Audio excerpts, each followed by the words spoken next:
My favorite ice cream flavor seasonally is the Ben & Jerry's pumpkin cheesecake ice cream. I don't know if you've ever tried it. I guess I'm like 6 months pregnant at the time, but he bought me like the case that came in because it was behind the single things in the store. So it came in this like cardboard box with all of them like shrink wrapped together. And he just brought the whole thing home. And I was like, I love you. You are amazing. I'm Kayla Heeter, follower of Jesus, wife and mother of 6 children, Christian childbirth educator and doula, and your host of the Surrendered Birth Stories podcast, where we share God-centered birth stories, evidence-based birth education, and our pursuit of surrendering our birth plans to God. Let's get started. Well, hello, everybody. I am recording the intro along with the entire episode this week because it's a solo episode, and I really feel like Satan doesn't want me to record this. I have run into obstacle after obstacle after obstacle trying to get this episode recorded, like thing after thing after thing after thing. And it's almost like the enemy said, don't do it. No. But we are rejecting that in the name of Jesus. And here we are. So welcome, everyone. If this is your first episode you've ever listened to, this is a different one. So maybe jump around and listen to some of our, weekly birth stories. But this episode, I would like to dedicate to my husband, Christopher Michael Heeter, who just turned 40 years old. I'm actually recording this the night before he turns 40. We are having a big, giant 40th birthday party for him this weekend with all of his best friends. And I'm so excited, also a little stressed because I have a lot of prep to do. Very transparent there. But by the time this comes out, he will be 40 years old in 2 days. And I honestly wanted to take an episode to honor him. And I'm still going to talk about birthy stuff. But I was really praying through and thinking through. I had a few different things in the lineup for this week. But honestly, as I was putting my boys to bed tonight, I just felt like the Holy Spirit just said, honor your husband, honor your husband. And so that is what I'm here to do. So this episode is going to be a little bit different. I don't have a guest with me. I'm not interviewing anybody. I also am not talking about like one exact birth topic, but I have titled this episode, You Should Marry a Husband Who. And that is going to be the theme. And it would be so awesome if I could get like 40 of these, like you should marry a husband who does this like 40 times. Maybe that'll be my goal, but I'm sure I'll lose count while I'm doing this. But my husband, Chris, happy birthday, babe. I love you. Happy 40th. Welcome to your new decade. And I am so grateful, so grateful that he is really the reason this podcast exists. Yes, I schedule interviews and interview people and know all the birth stuff, but he is the one who knows how to do all the audio, all the recording, all the editing, all the posting, all that kind of stuff. Like he's the one who actually puts it together and gets it into your, I was going to say hands, gets it into your ears. So here we go. This episode, yes, birth related, but marriage related, honestly. You should marry a husband who. So let's start here. You should marry a husband who, when he finds out that you're pregnant, no matter if you were planning it or not planning it, his reaction is the same. He is grateful. He is excited. And the first thing he does is he hugs you and prays, just a prayer of thanksgiving to the Lord, which is what my husband has done for all of our pregnancies, whether planned or unplanned, surprise or not. He has been the one to just show God glory and praise every time that we have been blessed to conceive. You should marry a husband who's grateful for pregnancies. You should marry a husband who, when you are so nauseous and having crazy food aversions and food cravings, who will run to the store at a moment's notice to get the thing that you told him that you wanted, and that when he comes back and you have suddenly changed your mind and decided that you don't want that, a husband who takes it in stride and just keeps going because he knows pregnancy makes you do crazy things and makes you feel, well, for me, the worst I've ever felt. So you should marry a husband who doesn't care that he has to run to the store 100 times and get you whatever you want, and then you change your mind by the time he gets back. You should marry a husband who, when you are laid out in the bed for days on end, weeks on end, months on end, because all you can manage to do is to get to the bathroom to throw up, you should marry a husband who is going to lose sleep in order to be the mom and the dad while you are laid out. Because whenever I am pregnantly nauseous and laying in the bed for weeks on end, my husband is up super late at night, doing dishes, sweeping the floor, putting food away. And then he's up super early in the morning, taking care of our kids, making sure I have some type of breakfast that I'm willing to eat and hold down, making sure everything is set before he leaves for the day. And while in that season of life, I end up sleeping a lot more, he ends up sleeping a lot less.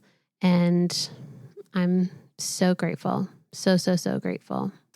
You should marry a husband who, when you are pregnant and you have other children who need to be taken care of because this isn't your first pregnancy, he becomes hero dad and decides to take them on random adventures to get them out of the house simply so you can have more time to rest and to sort of be alone and not be bothered in your nauseousness. Someone who will just up and on a whim, total dad move, take them all to the park, all to the playground, science center. A lot of people don't have as many kids as we do. But honestly, even when I was pregnant with my second child and I only had one, she was a toddler, it felt like so much to take care of her when I felt so sick and nauseous and pregnant. It felt like, just like completely and utterly exhausting. So anytime I remember he would just take her, to go get a smoothie or to go to get ice cream or go to the playground or whatever, anything just to give me some more time to rest. You should marry a husband who is willing to get rid of his cat because his wife cannot stand the smell of the litter box, and the litter box makes her throw up every time she passes it in the hallway. True story. Second pregnancy, I was so nauseous with my son, Milo, and we had a cat at the time that we had since before we were married. It was his. And then, I actually gave this cat to him. Her name was Crooks. I gave him this cat when we were dating so that he wouldn't be alone in his first apartment. And then they formed a bond that I thought was a little too close. And then, of course, we got married. And so she became our cat. And she was well loved and well spoiled, I'll tell you that. And I'm not even a cat person. So we also got a dog. But when I was pregnant with my second, I couldn't handle it. I would pass the litter box. The garage was the next door over. And I would just in the garage, throw up on the garage floor. It was terrible. And so I finally just said, babe, can we please get rid of her? And not get rid of her, put her down, but we gave her to my in-laws who gave her, honestly, a much better life than we did because they are very much cat people and they loved on her well until the end of her days several years later. So no, we never brought her back into the home. But you should marry a husband who is willing to get rid of his favorite animal and favorite pet simply because it makes your pregnant life more difficult. You should marry a husband who is willing to rub magnesium lotion into your body every evening before you go to bed because your hands are covered in eczema and it burns your hands to put magnesium lotion on yourself. So he does it for you. And who rubs your legs every single night of your pregnancy that you ask him to. And usually he just assumes you want it. So he does it anyways as you're falling asleep at night so that you don't have any restless legs or leg cramps. So like double combo, magnesium lotion and leg rubs are incredible for a good night's sleep in pregnancy. And that is what my husband does every night when I am pregnant before I go to bed. He rubs my legs with magnesium lotion and it is amazing. And honestly, it makes me a little sad when pregnancy is over because those leg rubs go away. Not because he wouldn't be willing to do it, but simply because we have other priorities once the baby is here and I don't have restless legs anymore once the baby's here. But you should marry a husband who is willing to give you leg massages every night and foot massages every day by the end of pregnancy when your feet are getting a little swollen and tired and kind of puffy by like the end, especially if it's a summer pregnancy. So a husband, he'll give you a nice foot rub there at the end of the day. You should marry a husband who absolutely loves your pregnant body and who is in awe of your bump and makes you feel like the most beautiful woman in the world, even if you don't think that of yourself. Because when your body's changing, especially for the first time when you're pregnant, it can be very disorienting, maybe is the word. I don't know. It can be hard to swallow unless you're like super, super prepared, really, really excited for your body to change that way. It can be a lot. Like your boobs get bigger, your butt gets bigger, your belly definitely gets bigger. I mean, really, it feels like my whole body gets bigger. But if you've just been like trim and thin or stomach flat for your whole life or something, then it can be difficult to like really embrace the bump. I had a hard time embracing my bump the first time. I think I embraced it more each pregnancy, but the first time was difficult for me. But my husband just made me feel so beautiful all the time, like would come up to me and rub my belly and say how amazing I looked and how beautiful I was. And I had really bad acne my first pregnancy too, which also made me self-conscious, and back knee and all that kind of stuff.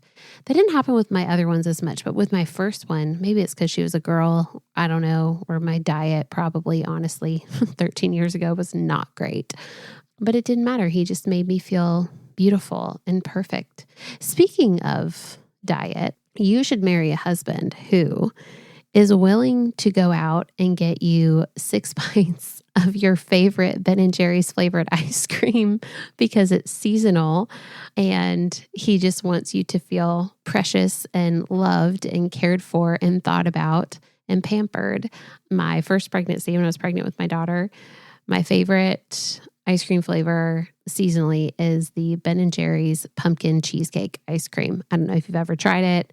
Any other flavor I've tried that's tried to do a similar thing has never come close to the Ben & Jerry's pumpkin cheesecake ice cream. And we have this picture of me. I guess I'm like 6 months pregnant at the time. So I have a nice bump going on. And he bought me like the case. Maybe it was 8. It could have been 8. I can't remember. But he bought me like the case that came in because it was behind the single things in the store. So it came in this like cardboard box with all of them like shrink wrapped together. And he just brought the whole thing home. And I was like, I love you. You are amazing. And I felt very, very, very special.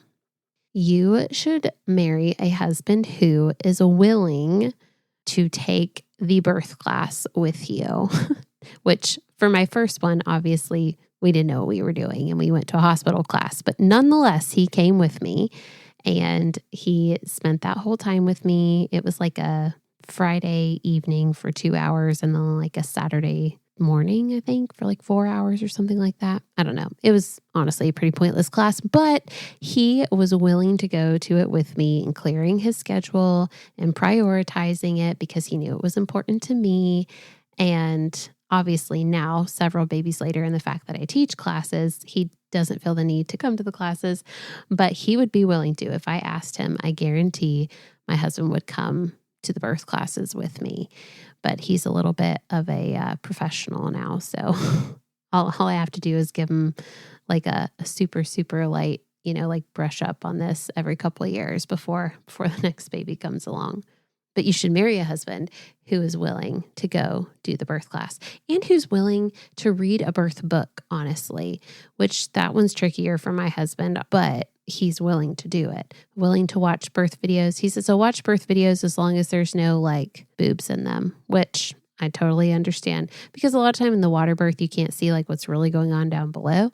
But he's like, I don't want to see anything of anybody else's body, which I totally understand.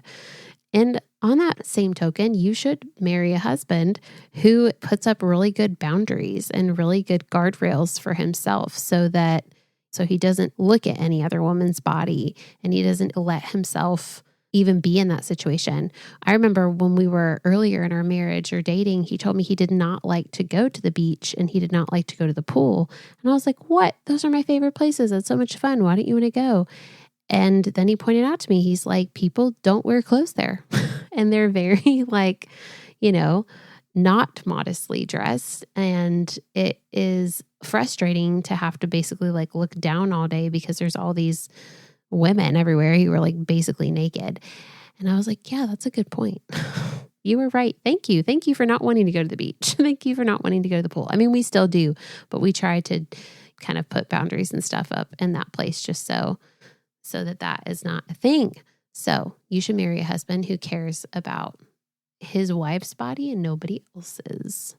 You should marry a husband who, when you are at the end of your pregnancy and you are just so at that point of like fatigue, exhaustion, you're feeling uncomfortable, everything's hard, that when you've, had a long day, planned this meal, and he goes, do you just want me to pick up dinner?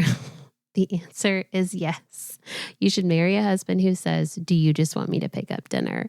Because the answer is pretty much always yes, unless the meal's coming out of the oven. But even so, I'm like, we can eat that tomorrow night. Yes, please pick up dinner. Always, always grateful.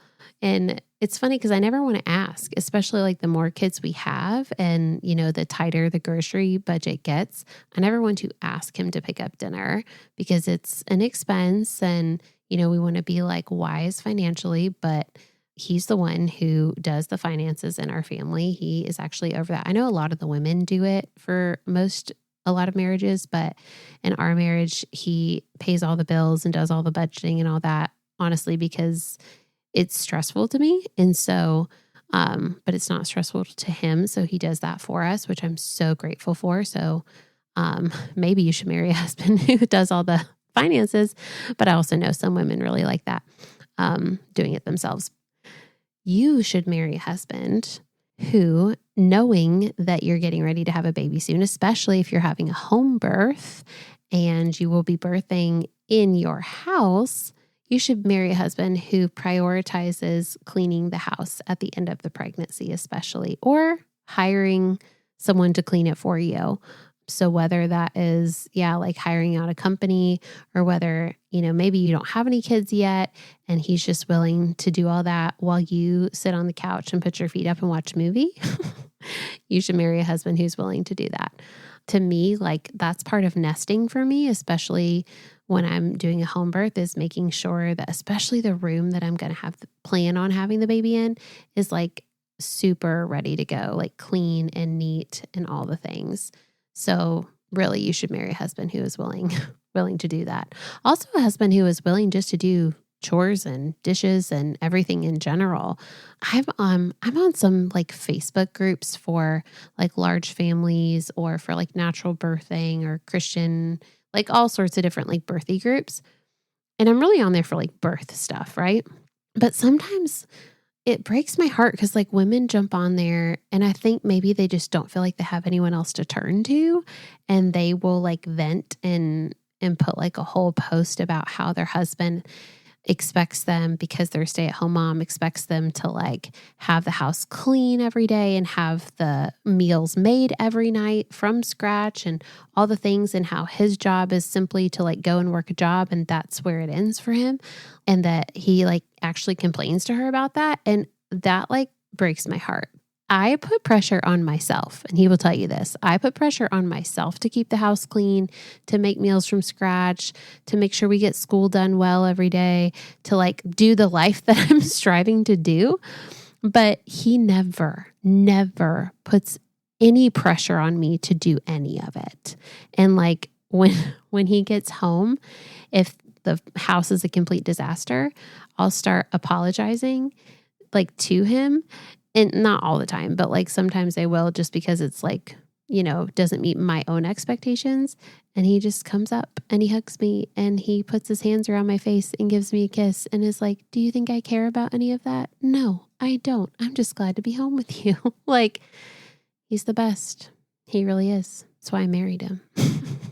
We actually, I think I may have shared this like way back in the season 1 on one of the episodes, but if you didn't know, my husband and I are high school sweethearts. I met him when I was 15 and I was a freshman in high school, and he was 17 and he was a senior in high school actually. But so we've been together for 22 years. And the first few years we were dating, I think everyone just sort of expected us to break up because we were a high school couple. And then especially when we went long distance, I went to North Carolina for school. We were from Ohio. And everyone was like, oh, you'll probably break up now. Nope. By the end of my freshman year, my mom was like, you really are going to marry him, aren't you? And I was like, yeah, I found a good one. Why would I let him go? Like, why would I break up with him simply because he's my first boyfriend? Like, that doesn't make sense.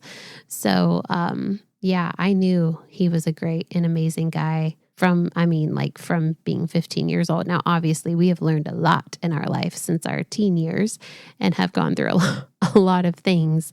But I've known for forever that he was a super solid, wonderful man. You should marry a man who, at the end of the day, especially at the end of pregnancy, when you're feeling a lot of emotions, who just, at the end of the day, comes, sits you on the couch, or maybe you're on your birth ball and says, talk to me. Tell me, how are you feeling? What's going on? What's going in your head? And I don't know how many men take the time to do that, but my husband does. And he makes me feel heard. He makes me feel cared about. And I know that if I ever need to talk about anything to him, like, he is ready and willing to listen.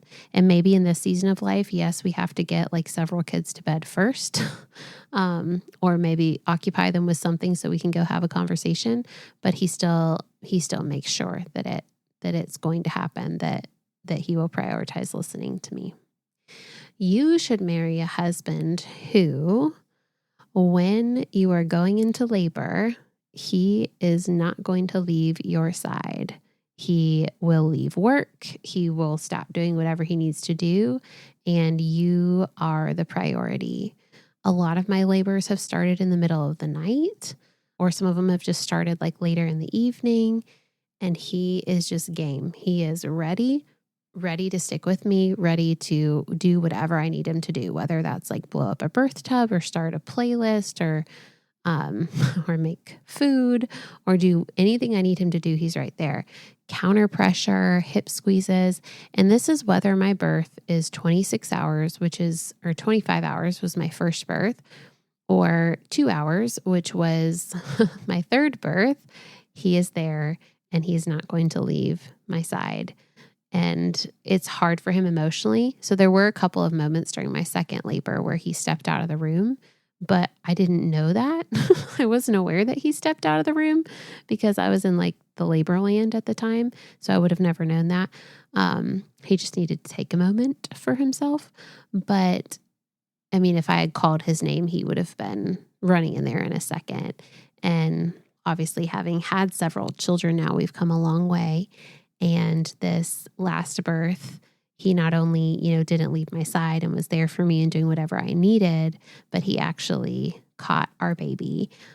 So if you listen to our 6th birth story, I don't even remember what episode it is right now, but our most recent one of our little boy that we named after him, Christopher Bowie. We usually just call him Bowie. But he was so involved in the labor this time that he was there to catch our baby, and he jumped in the tub. He heard me make the noise and he jumped in the tub and he was ready. And it was so special. I mean, I don't know how much more involved you can get in labor than like being your wife's attendant.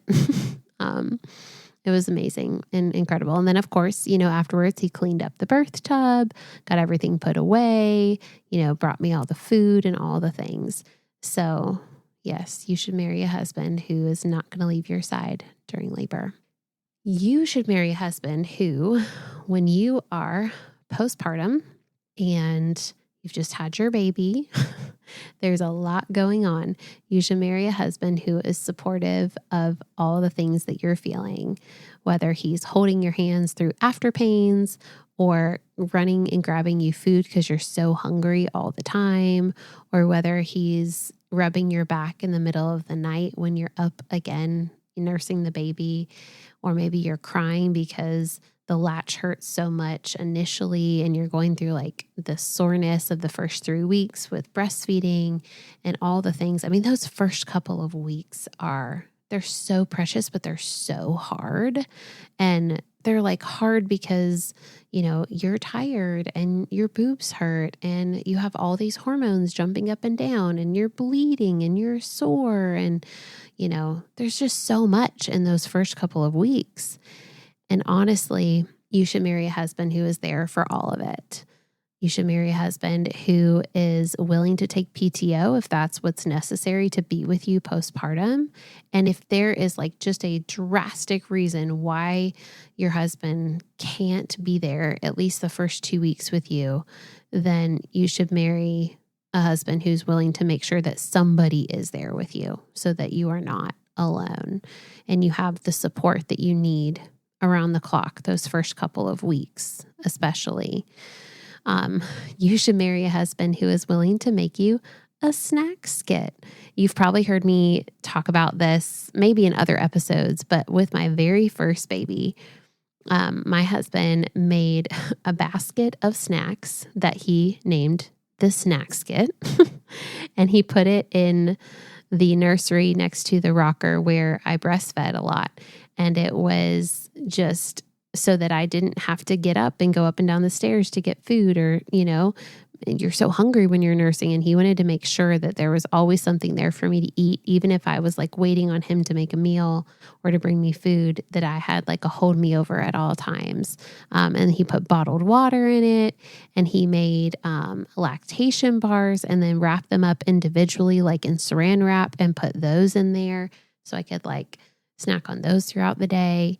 And ever since, we've just always sort of coined that term. And in my class, I teach about, like being prepared postpartum and having like a cart next to you, or like, a basket or something that has everything you need. And I always have to shout out the snack skit because he did that with our first baby, and it stuck. It really stuck. And it's a great thing. So have a snack skit, marry a husband who will make you one, and keep it stocked at all times.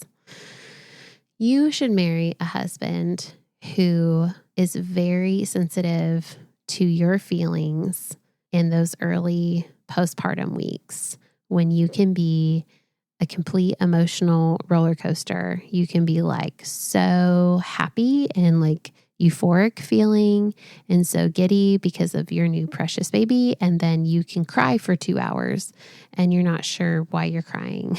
Or maybe the reason is feels very insignificant to you, but it's significant because you're postpartum and you're hormonal and you're going through a lot. And you should marry a husband who's going to be sensitive to that.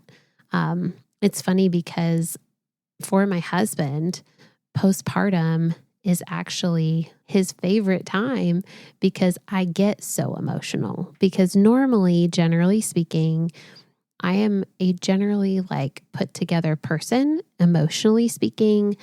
I've never really had issues with depression. There have been like a couple of situations over the years, but like nothing like that I needed to get help for. I've never really had issues with anxiety, generally speaking. 2020 was a year though, and I was pregnant in that year. That's another story. But generally speaking, I am not a crier. I'm not someone who is going to like kind of cry at the drop of a hat. But in those couple weeks, like postpartum, I cry all the time, like constantly, and over like anything and everything, happy things too. So like my husband will walk in a room and I'm like sitting there nursing our baby, and I'll look up at him and I'll just start crying because I love him so much. And like, I can't get the words out because I'm crying. And I'm just like looking at him saying like, I love you. And he loves it because he enjoys, me tapping into my emotional side, because he is a very emotional person. If you believe in the Enneagram, whether or not you do, whatever, he is an Enneagram 4, and he feels very, very deeply, which is why often he actually had a harder time with my first few labors, because I struggled in my first few labors. And so he felt like emotionally he was really struggling because I was really struggling. We've come a long way since then, but he loves postpartum because he feels so deeply. And so he knows that I'm feeling, and he loves that I'm feeling, feeling all the things. Me over here, Enneagram 7, who never wants to feel any pain, actually feels a lot of things in postpartum. So he really loves that. So you should marry a husband who is very supportive and respectful of all of your feelings. You should marry a husband who is very patient when it comes to reconnecting, like intimately, after having a baby, because that can look different for every couple. And actually, heads up, I am going to be doing a whole solo episode on that. And I might have my husband join me. Maybe I'll ask you guys. I'll ask you guys in Instagram story whether you want that to be just me talking or whether you would like my husband to come on that episode with me. But I've gotten a lot of questions about that in the last couple of years about sex after a baby, and like the how and the when and the like where and the like, just sort of like, how does that work? What does it look like? Is it different? There's just a lot of questions involved. And obviously people go on to have sex again because they have multiple kids, but there's a lot of questions in that postpartum time of like the ins and outs of it all. And so I am going to do an episode on that, but you should marry a husband who is very respectful of the fact that you are postpartum and that things are not going to, jump back to how they were before immediately, and that things will take time and things can look different. And we'll get into the nitty gritty of that in that episode. But my husband has always been very patient in the, weeks and months following birth when it comes to being intimate again together. And there's been no pressure, which is really great and honestly makes you want to reconnect again faster when there is not pressure there. And so I really love that about him. And trust me, it's not that he didn't want to be together. He absolutely did. But you should marry a husband who is going to respect that time of healing postpartum, that time of figuring out breastfeeding and all the things that are already going on with your body, before coming together again as a husband and wife. You should marry a husband who is not just an incredible husband. As you can tell, my husband is the best, but you should marry a husband who is also an incredible father. And most incredible husbands, I believe, are also incredible fathers. But this guy, and he will tell you that he's constantly striving to be better. He is not as, amazing as he wants to be. But that's the thing, is he is always striving to be better. He's always striving to be a better husband, a better father, a better leader, which is all you can ask for in a person. He is the best with our kids. He has loved on them. He's changed thousands of diapers at this point. He gives them their baths and gets them, ready for bed and reads them stories and puts them to bed. He plays games with them. He goes out in the yard and plays catch with them. He takes them on adventures. Like the other day, I needed to get some work done. And he said, all right, everyone, we're going on a car scavenger hunt. And he made a scavenger hunt and then threw them all in the car and gave them all these little papers and pens. And they were looking for different things while they were driving on the highway and around town, just so I could have a couple hours to get some work done. He will make up funny games at the drop of a hat. I always remember I would come home from something and there would be crazy sidewalk chalk all over the driveway that looked like a giant game board. And that's exactly what it was. And he would make little like life-size games for them to play in the driveway. The things he's done over the years, he plays all the, the wrestling and what do they call it? Oh goodness, Chris, don't be sad at me for forgetting this name. Silly things. Maybe they call it silly things, where he'll like take them to a bed and they'll request different silly things that they do. So he has this different names for different things he does when he like throws them up in the air, or he rolls them up. Oh, one of them's called burrito. He rolls them up into the covers and then like releases them really quickly, like a burrito. Fun dad games that only dads do, that of course I'm over here looking at the kids like, that's so great that your dad does that, because I'm not I'm not touching that with a 10-foot pole. He takes them camping, especially all the boys. I don't actually think he's ever taken our daughter camping, but I'm pretty sure she's never wanted to go. And he takes them hiking, and he'll be like, let's go, do this adventurous thing for the day, that I'm like, I never would have thought of that, like on my own as the mom or wife. I'm of course thinking about like what I'm going to make for dinner that week and what I need to get from the store, and, who has a dentist appointment when, and, all the mom things, and, oh, we need to save this money because we're planning for this trip, and da-da-da-da. And he's the fun one. And we always say this about him because it's true. So we have 6 kids, and, it's funny because you say like kids don't have favorites, but they totally do. And dad, or dada, as he is known in this house, has been the favorite of all of our children as soon as they're done nursing. So like I'm their favorite parent if I'm nursing them, because obviously that trumps like everything when you're that age. But typically my kids wean around 2, some 2.5, maybe. I don't know. It's somewhere in there. And usually because I get pregnant with the next child. But whenever that happens, and I've, weaned them because I'm pregnant, they automatically they just get this allegiance to dada in that time, because mama no longer has what they want, and he becomes the favorite. And I don't take any offense to that. I'm honestly so grateful that they have such an incredible relationship with their father, and that they prefer him and love him and want to be with him all the time.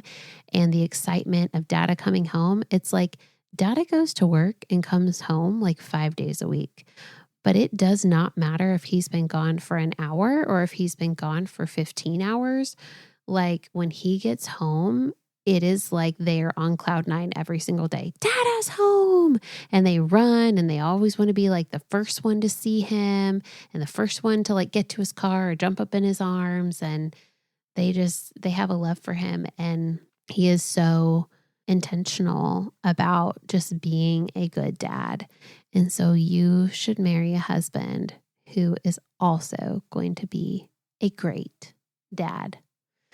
I feel like I could talk about this for 5 hours, and on and on and on. And honestly, that was just like a handful, like tip of the iceberg of examples of how incredible my husband is. 41 minutes. Man, maybe I tried to make this a 40-minute episode because he's turning 40, but I'm at like 41 minutes. So, oh well. We'll be close. But through pregnancy, through postpartum, through labor, through postpartum, through breastfeeding, and then just in general fatherhood, which honestly, for the past 13 years, I have either been pregnant or nursing. So we really haven't had a pause in that time frame. So we are constantly in this season of making babies and raising babies, which is the season I assume most of you who are listening to this are in. But you should marry a husband like mine. Not, I don't say that in if you don't, you're wrong. Not at all. Not at all. Obviously, we are all very different people and meet very different needs with our spouses. And, the Lord has put us all together for a reason. But This episode is to honor my husband, and I hope he feels honored through this. And I hope you guys can see, I don't know if anyone listens to this who isn't married yet, but if there is anyone out there who is listening to this who is not married yet, then at least you have maybe some things to shoot for. And babe, I love you. Chris, this episode is for you. I hope it's an easy edit as a birthday gift, because honestly, that was another goal of mine as well, was to make this easy for you to edit so that you're not up until 4 a.m. editing.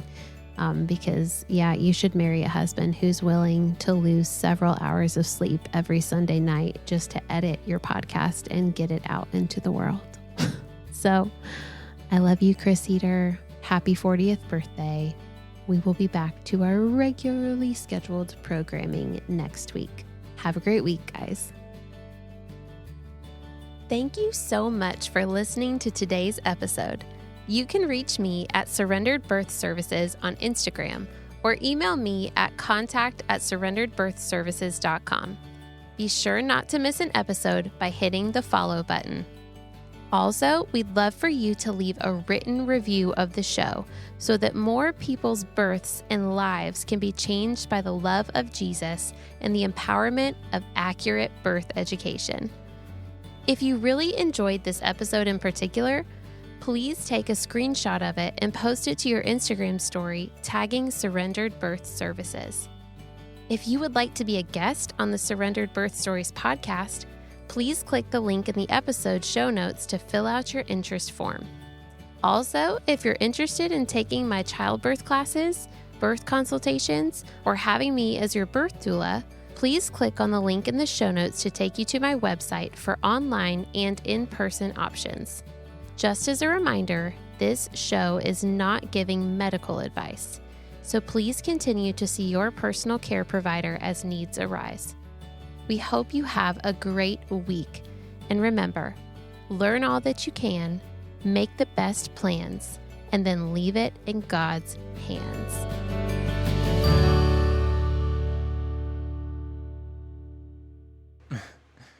Thanks, babe. That was really sweet. So is this what women feel like when men get them flowers? I hope you're happy you're married to a 40-year-old. Love you.